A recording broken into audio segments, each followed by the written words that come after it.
Now to the final debate on two. Unseal the Smollett case records. That was the new demand from Toni Preckwinkle, and it came during CBS 2's hour-long mayoral debate between her and Lori Lightfoot. CBS 2 political reporter Derek Blakely got in a few questions himself for the candidates. Derek, good evening.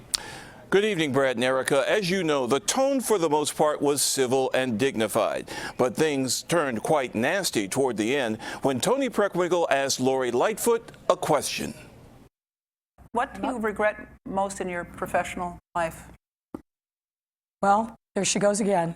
Lori Lightfoot lit into Toni Preckwinkle after Preckwinkle said Lightfoot had defended bigoted corporations and Republicans in her work as a corporate attorney.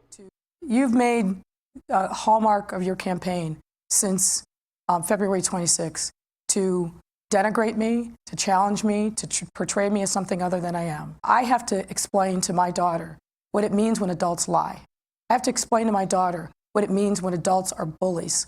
And I have to explain to my daughter what it means when an adult says something that's not true just to try to score political points. This is a person who is complaining now about the tenor of the campaign, but who in the first debate called me a liar and has repeatedly said that I'm a cockroach.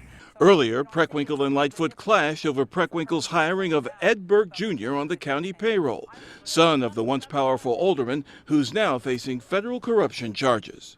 Was this or was this not a clout hire? He was vetted and hired for a very similar position to the one that he held in the sheriff's office. Of course it was a clout hire. And fundamentally, that is what's motivating people to say we have to have change.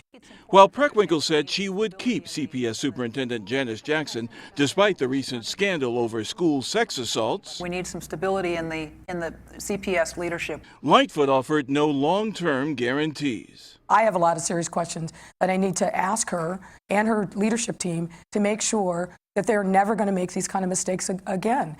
And Preckwinkle said State's Attorney Kim Foxx, her political protege, must do more to clarify why her office dropped charges against Jussie Smollett, saying she wants the court records unsealed. And I think in this instance, the judge needs to unseal the record so that the public has an opportunity to see what really transpired. And only through a focus on transparency and accountability can I think the public have some confidence that justice was done. Toni Preckwinkle has also released a new TV campaign ad attacking Lightfoot's role in a botched investigation into a West Side fire that killed 4 children. At the time, Lightfoot was chief of staff at the Office of Emergency Management and Communications. Lightfoot called that ad desperate. Reporting live from the newsroom, Derek Blakely, CBS 2 News. Brad and Erica. All right, Derek, thank you.